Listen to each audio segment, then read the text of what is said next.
지난 송구영신 예배 때 좋은 병사가 되기 위해서는 훈련된 병사, 또 충성된 병사, 그것이 예수님의 좋은 병사다, 그 말씀을 제가 드렸었습니다. 자, 하나님께서는 우리 성도들을 부르실 때 여러 가지 다른 모양들로 우리들을 부르십니다. 때로는 빛이 되어라, 또 소금처럼 살아라. 어두운 세상에 밝은 빛을 비춰주면서 그들의 어두움, 모든 두려움들, 그들의 모든 안타까움에서 벗어나게 하는 그 역할을 우리 성도에게 맡겨주십니다. 또한 세상의 더러움으로 썩어져 가고 부패되는 것을 방지하기 위해서 소금같이 우리들이 살아가라고 하십니다. 오늘 여기 본문에서는 하나님께서 우리들에게 병사 같은, 군인 같은 그런 삶을 살아가라고 말씀하십니다. 예수님께서는 우리 성경에서 우리들을 종종 이렇게 병사로 부르시는데, 빌립보서에 가면 에바브로디도를 군사로 그렇게 부릅니다. 2장에서 그러나 에바브로디도를 너희에게 보내는 것이 필요한 줄로 생각하노니 그는 나의 형제요 함께 수고하고 함께 군사된 자. 자, 바울 같은 군사라고 부릅니다. 또한 바울은 빌레몬서에서 역시 아키포를 부르면서 그도 역시 군사라 그럽니다. 우리와 함께 병사된 아키포, 그 아키포의 집에 있는 그 교회, 그 여러 성도들에게 편지한다고 그렇게 말을 합니다. 자, 병사, 당연히 강력한 힘을 나타냅니다. 훈련을 통하여서 어떤 고난에도 굴하지 아니하는 그런 사람을 표현합니다. 총알이 날아온다 그래도, 포탄이 터진다 그래도 군사는, 병사된 자는 명령을 따라 순종하면서 어디든지 들어가는 사람입니다. 자기의 욕심보다는 나라를 생각하고 백성들을 먼저 생각하면서 어떤 어려움도 능히 감당해가는 사람들. 자, 이것을 그대로 우리의 신앙생활을 하는 것이, 내가 지금 병사 같은 그런 마음으로 신앙생활을 한다고 한번 생각해 보십시다. 날씨가 이렇게 오늘처럼 눈이 구질구질 온다, 그렇다고 움직이지 않는 것이 그게 군사라고 할 수 있을까요? 그것이 병사겠습니까? 날씨에 상관없이 전천으로 뛰는 사람들이 바로 병사 아니겠습니까? 자, 힘이 들어도 피곤해도 금요일날 나오는 사람들, 힘이 들어도 주님 앞에 무릎 꿇고 기도하는 사람들, 말씀을 따라 순종하려고 애를 쓰는 사람들, 이것이 바로 병사의 모습입니다. 자, 병사는 헌신된 사람입니다. 시간을 손해볼 줄 알고 자기의 물질을 손해볼 줄 알면서 다른 사람들에게 하나님을 어떻게 하면 기쁘게 드릴까, 하나님의 영광을 드러낼까, 하나님의 나라를 확장할까, 그래서 자기 것을 아름답게 사용할 줄 아는 사람. 자, 이것이 지금 헌신된 사람, 병사의 모습입니다. 자, 우리 지난 송구영신 예배 보았던 바로 그 부분을 앞뒤로 더 넓혀서 지금 이 본문을 잡았는데요. 자, 그 병사의 모습을 좀 더 자세하게 우리에게 소개하고 있습니다. 자, 오늘은 두 사람을 더 소개합니다. 자, 두 사람의 모습입니다. 자, 병사가 되기 위해서 하나는 선수가 되어야 되는데, 경기를 잘하는 선수가 되어야 되는데, 그 룰을 정확하게 지킬 줄 아는 그런 선수가 되라, 그렇게 말을 합니다. 5절에서 경기하는 자가 법대로 경기하지 아니하면 승리자의 관을 얻지 못할 것이며, 법대로 경기를 해야지 승리자의 관, 면류관, 우승컵을 받게 된다라고 말합니다. 당연하지요. 아무리 힘 있으면 뭐합니까? 아무리 빠르게 달리면 뭐합니까? 남의 레인을 지나가서 다른 금 밖으로 나가면 그거는 아웃입니다. 분명히 골승점이 저쪽에 있는데 다른 데로 뛰어가면 그것은 아무리 빨리 뛰는 사람이라 봐야 기록이 남지 않습니다. 춘천에서 마라톤 대회를 했는데 작년 가을에 춘천에서 마라톤 대회가, 그게 큰 마라톤 대회가 있다 그러네요. 근데 사람들이 막 뛰었는데 그 앞쪽에 서서 뛰면은 이게 또 좀 유리한 게 또 있는가 봐요. 어차피 자기 다 취입이 있어서 나가는 시간이 다 체크가 되는데, 하여튼 자기 실력 따라서 이 사람은 또 5시간대, 4시간대, 3시간대 시간들이 있잖아요. 자기 기록이. 서서 뛰어야 되는 자리가 있답니다. 그런데 좀 유리한 곳에 가서 뛴 사람들, 그 사람들 몇십 명이 이렇게 쭉 되는데, 그 사람들 전부 다 탈락돼 가지고 기록이 하나도 남지 않고 다 삭제됐다. 그 신문에 났습니다. 법대로 하지 않으면 아무리 열심히 뛰어봐야 아무것도 남지 않습니다. 몇 년 전의 일인데요. 신문에 나서 제가 기억은 희미합니다만은 미셸 위가 아주 그냥 잘 쳤는데, 근데 이게 덤불에 들어갔던 공을 꺼내가지고 치면 그 치는 자리가 있나 봐요. 근데 그 자리를 몇 인치 바깥에다가 이렇게 놓았답니다. 자, 딱 놓는 자리, 거기서 몇 인치, 그게 사실 경기하고 무슨 상관이 있겠습니까? 50야드나 100야드나 앞에 가서 쳤다면 그야 다르겠지만, 요 몇 인치, 그 차인데, 근데 그것이 상대방 선수도 아니라, 기자가 그걸 보고서 그냥 어필을 했는데, 그게 그냥 정말 다 이렇게 보는 게 있겠죠? 그때 몇 인치가 떨어져 있어가지고, 잘못된 곳에서 쳤다 그래가지고, 그 게임 전체가 그냥 몰수가 돼버렸습니다. 경기는 법이 있습니다. 법을 따라가지 아니하는 경기는 결국은 실패자가 됩니다. 자, 그럼 우리 신앙생활에 우리가 한번 법을 지켜야 되는데요. 어떤 법이 있을까요? 우리는 자꾸 구원만 강조하다 보면 예수를 믿는 것이 믿음으로 구원받습니까? 율법으로 받습니까? 당연히 믿음으로 받습니다. 예수를 믿어서 구원받는 것이 믿음으로만이라 그러면 우리는 믿음을 갖는 것은 순간입니다. 순간적으로 우리는 구원받습니다. 순간적인 구원입니다. 칭의라 그럽니다. 딱 한 점이에요. 내가 예수님을 딱 영접해서 예수님이 내 죄를 위해서 돌아가셨다는 것을 딱 믿고 이제 내가 예수님과 더불어 살겠다는 결단을 하는 순간 이 사람은 예수 믿는 성도가 됐습니다. 그리고 이 사람은 칭의, 의롭다고 불러줍니다. 그러나 그 사람이 죽을 때까지 걸어갈 길이 있습니다. 그것은 점진적인 구원이라고 부르는데 성화의 길을 걸어가야 됩니다. 죽을 때까지 예배를 드립니다. 여러분, 예배 드리는 것이 믿음입니까? 율법입니까? 도둑질 하지 않고 깨끗하게 살려고 하는 그 거룩한 삶, 성도의 삶이 율법입니까? 믿음입니까? 오늘도 우리 하나님 앞에 열심으로 우리가 일하고 그것을 가지고 11조를 바치고 그렇게 물질을 바치는 것이 쉽지 않습니다. 그러나 그것을 합니다. 왜요? 그것이 믿음입니까? 율법입니까? 이것은 믿음이 아니에요. 그것은 율법입니다. 살인하지 말라, 도둑질하지 말라, 간음하지 말라, 내 것을 탓하지 말라라고 그렇게 말씀하는 그것은 다 율법들입니다. 그것은 우리를 거룩하게 만들어가는 성화의 과정들입니다. 칭의로서 끝나는 것이 아니라, 예수 믿는 것으로 끝나는 것이 아니라 우리는 계속해서 거룩하게 살아가야 됩니다.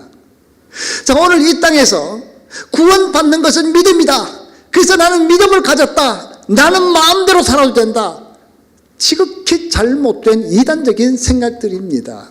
우리는 끝까지 믿음으로 살아가는데 우리가 지켜나가는 모든 율법들이, 모든 하나님께서 정해주신 그 법을 따라가는 것이 법입니까? 믿음입니까?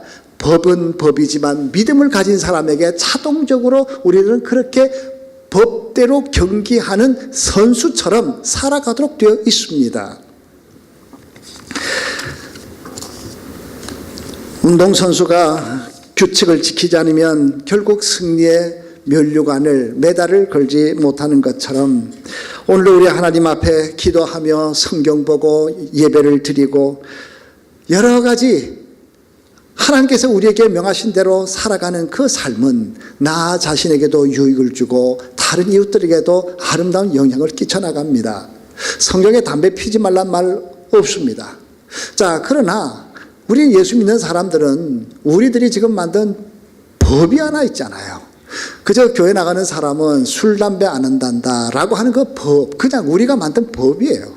자, 그런데 그 법을 지키지 않으면 우리 스스로도 절망을 하게 됩니다. 자, 술, 담배, 도박, 마약 이런 삶이 우리들의 삶에서부터 깨끗하게 지켜져 나갈 때, 그 법대로 지켜나가는, 법을 지키는 경기자의 모습으로 살아갈 때 강한 군사가 됩니다. 강한 병사가 됩니다. 그 법을 지키지 않으면 스스로 연약해지고 우리 스스로가 절망을 느끼고 나는 이것밖에 되지 아니하나 그 사람은 큰 일을 감당하기가 힘이 든 사람이 될 수밖에 없습니다. 두 번째입니다. 농부 같은 그런 병사가 되라 하십니다. 농부들은 6절입니다. 수고하는 농부가 곡식을 먼저 받는 것이 마땅하니라. 자, 농부라고 했는데 그 농부 앞에 붙는 수식어가 수고하는 농부라고 이렇게 말합니다. 농부, 그저 설렁설렁하게 뭐 날씨 좋으면 나가서 일 좀 하고 날씨 뭐 굳고 이러면 집에 그냥 오늘은 그냥 쉬고, 여러분 그 논 일 모르는 저 같아도요, 그런 농부는 가을에 가봐야, 그 밭에 가봐야 정말 거둘 게 별로 없을 겁니다.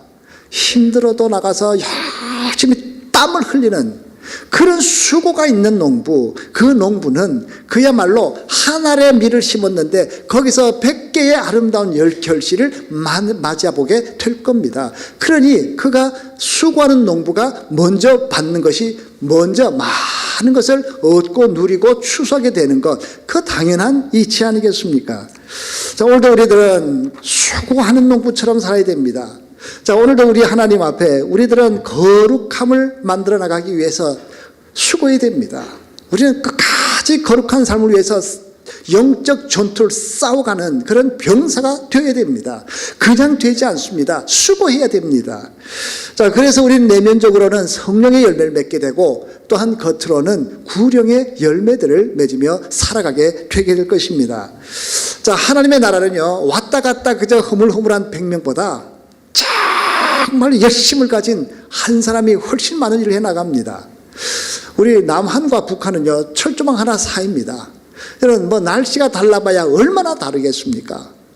뭐 비가 오면 여기가 오면 거기도 오고, 눈이 오면 거기 오면 여기 오고, 서로 그런 상황인데, 그런데 남쪽과 북쪽은 그렇게 차이가 나게 살지 않습니까? 뭐가 다를까요? 물론 정책이 다르고 뭐 모든 면이 다 다르지만 개인적으로 보았을 때는 한쪽은 땀을 흘리는 수고하는 백성들이 살고 있고, 한쪽은 어차피 이래봐야 내 것 되지 않는다라고 하는 그 사상 때문에 수고하지 않는 사람들이 대다수를 차지하고 있기 때문입니다. 수고하는 사람, 이것을 내가 땀을 흘리는 만큼 이것이 다 내 것이 된다. 자, 물론 이게 좋은 것은 아닙니다만은, 그러나 그 수고한 것 때문에 아주 그냥 많은 것을 누리면서 살아가는 그런 백성으로 바뀌지 않았습니까? 예수님께서는 12명만 키우셨습니다. 수만 명을 키우지 않으셨습니다. 수고하고 땀 흘릴 줄 아는 몇 사람만 있으면 세상을 변화시키기 때문에 그렇습니다. 12명만 키웠는데 그 12명을 통해서 지금 전 세계가 바뀌어가고 있습니다. 자, 우리 하나님께서 찾는 사람은 수고하는 농부입니다. 몇 사람입니다. 수고하는 충성된 그 사람들입니다. 그들을 통해서 하나님께서는 사람을 바꿔놓습니다.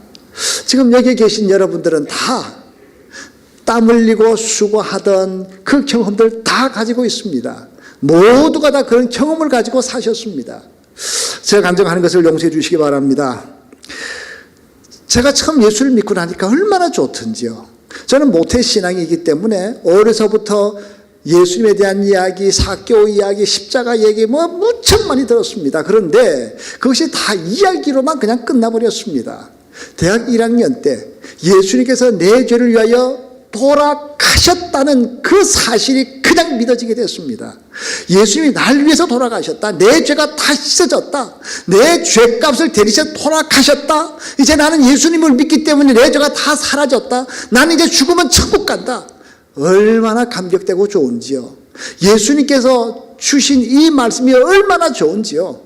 자, 여러분, 이 학교가 해양대학이니까 시간이라는 게 뭐 하루 종일이 딱 타이트하게 정해져 있는데 아침에 세면하고 하는 그 30분이 딱 자유시간입니다. 그 30분. 그래서 참 마음 맞는 친구 하나 불러다가 우리 같이 아침마다 성경 한 구절만 딱 보고 그 말씀 딱 가지고 우리 은혜 나누고 기도하자. 그래서 그 친구랑 같이 기도하기 시작했습니다. 그래서 성경 한 챕터씩 읽으면서요, 거기서 야, 이 말씀 나한테 참 좋다. 자기도 무슨 말씀이 좋다. 그리고 둘이서 손잡고 기도하고 그랬습니다. 뭣도 모르고 그랬는데 지금 보니까 그게 딱 큐티방이더라고. 그래서 그렇게 큐티를 서로 했어요. 그러다가 또 한 해가 또 더 들어와서 또 셋이서 또 기도하다가 또 한 애를 또 데리고 와서 그래서 둘씩 손잡고 또 같이 또 기도하고 10명이 제 방에 앉으니까 방이 꽉 차가지고 들어올 수가 없어요. 그래서 그 친구랑 야, 우리 방 나누자. 그래서 절반 나눠가지고 또 이렇게 또 막 또 친구들 또 불러다가 후배들 불러다가 같이 새벽 기도가 아닌 큐티방을 그렇게 시작을 했습니다. 자, 그러다가 세월이 점점 가다 보니까요. 정확하게 기억은 못하겠는데 한 5, 60명이 방방이 모여가지고서 그렇게 기도를 하던 그런 기억이 납니다. 수고하는 한 사람, 그 사람만 있으면요. 하나님께서 그 주위 있는 사람들에게 자꾸 퍼뜨려서 이게 열매를 맺게 만듭니다. 자, 이 농부가 수고를 하면은 반드시 그 뭐 나무가 그 과일이 열리든지 쌀이 열리든지 하여튼 뭔가 열매를 맺습니다. 풍성해지게 됩니다. 2절에 보면은 또 내가 많은 증인 앞에서 내게 들은 바를 충성된 사람들에게 부탁하라. 그들이 또 다른 사람들을 가르칠 수 있으리라.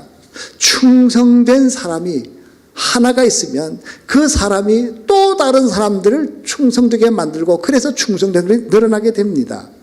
남보스트리아 귀족 가운데요. 진젠도르프라고 하는 백작 여러분 잘 아실 겁니다. 자, 이 진젠도르프가 어떤 한 무명 화가가 그린 그림, 이 에케호모, 이 사람을 보라라는 제목입니다. 이 그림을 한번 보게 됐습니다. 근데 이 그림을 보다가 그 그림 바로 밑에 써 있는 성국 그 밑에 써붙인 하나의 문구가 보였습니다. 나는 너를 위하여 내 몸을 버렸건만 너는 나를 위하여 무엇을 주느냐라고 그렇게 써 있었습니다. 진젠도르프는요 그것을 보면서 그 구절을 보면서 아주 충격을 받습니다. 예수님은 나를 위하여 몸을 주셨는데 나는 정말 주님을 위해서 뭘 드리고 살고 있나? 아무것도 하고 있지 않는 자기의 모습이 부끄러웠습니다. 안타까웠습니다. 저는 이 그림에 대한 그 뒷배경 이야기도 아마 여러분 많이 아실 겁니다. 자, 한 집시 소녀 때문에 그 화가가 변화돼서 이 그림을 그려냈습니다. 그리고 진젠도르프 백작은 이 그림을 보면서 그냥 뜨거운 삶이 됩니다. 자기가 법학을 공부하고 있던 사람이었지만 그러나 그 법학보다는 신학을 더 관심 있어 하고 결국 믿음으로 살기로 헌신을 합니다. 그게 19살 때 이야기입니다. 그 당시 모라비안 교도들이 도망다니며 살고 있었습니다. 캐톨릭에서 몇백 년 동안 박해하던 이 사람들 거의 아주 경건하게 살려고 애를 쓰던 사람이었지만 거의 전멸하다시피 되어 있는 이 사람들, 그는 자기 집에 집이 워낙 크잖아요. 이 귀족들은 땅도 넓고 집도 크고 이러니까 얼마든지 갖다 놓을 데가 많겠죠. 자기가 그냥 키웠습니다. 보호합니다. 자기의 돈을 들여가지고 그들을 먹이고 살리면서 교육시키면서 키우는, 그래서 아주 뜨거운 남자 여자 그 청년들을 불덩어리처럼 만들어 나갔습니다. 진젠도르프가 참 길러낸 그런 모라비안 교도들, 그들은 세계를 향해서 선교하러 떠나게 됐습니다. 여러분, 그 당시 미국에서 선교를 하겠다고 영국에서 미국으로 왔던 이 웨슬레라는 사람이 아주 폐잔병이 되어서 자기도 구원의 확신이 없는데 전하니 무슨 열매가 맺겠습니까? 폐잔병이 되어서 쭉 처진 그런 모습으로 배를 타고 영국으로 올 때 풍랑을 만나서 거의 죽게 되지 않았습니까? 폭풍으로 죽어가려고 그럴 때 한쪽에서 막 찬송 소리가 막 납니다. 가서 보니 이 모라비안 교도들이 조금도 두려워하지 않고, 그들은 죽으면 천국인데 뭐가 두렵겠냐고 그저 모여서 그냥 기쁨으로 찬양하면서 그냥 기도하는 사람들, 그들을 보면서 웨슬리가 충격을 받습니다. 그들의 기도회에 참석하기 시작했습니다. 결국 웨슬리에도 불덩어리가 되게 됐습니다. 그리고 감리교 수만 명, 수백만 명의 감리교인들을 불덩어리로 만들었던 사람이 되었습니다. 여러분, 한 사람의 충성된 사람이 있으면 그 사람의 불덩어리는 수없이 확산되어 갑니다. 진젠도르프라고 하는 사람, 물론 그 앞에 어떤 화가나 집시도 있지만, 그러나 이 진젠도르프 때문에 모라비안 그 청년들이 새롭게 뜨거워졌고, 그 모라비안 때문에 이 웨슬레라는 사람이 또 한 변화되었고, 이 웨슬레 때문에 수천만의 감리교인들이 불덩어리들이 되었습니다. 우리 성경에도 보면 그렇잖아요. 바울이라고 하는 불덩어리가 있었습니다. 그 불덩어리를 우연히 만난 부부가 있었습니다. 브리스길라와 아굴라였습니다. 자, 그들은 로마에 살고 있었지만 로마에서 일어난 유대인들의 소동 때문에 모든 유대인들이 추방당할 때 이 글라디오 명 때문에 할 수 없이 그들은 떠나서 이 바울을 만나게 됐었죠. 자, 이 두 부부가 바울 때문에 불덩어리로 변했고, 이 변화된 이 두 부부에게 걸린 사람이 바로 그 똑똑하고 언변 좋은 아볼로란 청년입니다. 자, 이 아볼로란 사람이 이 부부에게 훈련받으면서 아볼로는 또다시 또 다른 불덩어리로 변했습니다.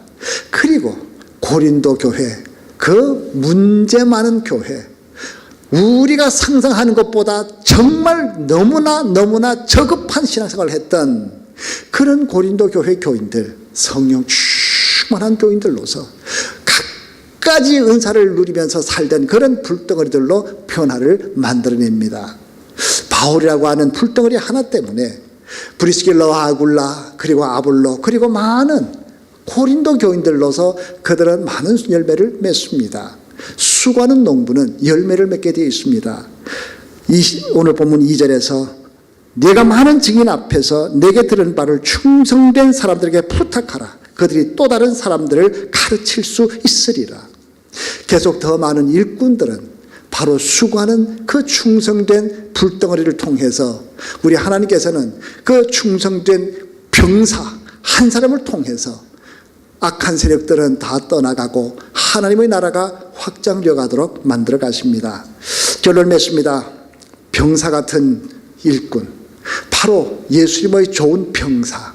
금년 한 해 저희들 이제 나약하게 넘어지거나 이런 것에서 내가 어떻게 이것을 이겨나가나 그런 허약한 생각하지 마십시다.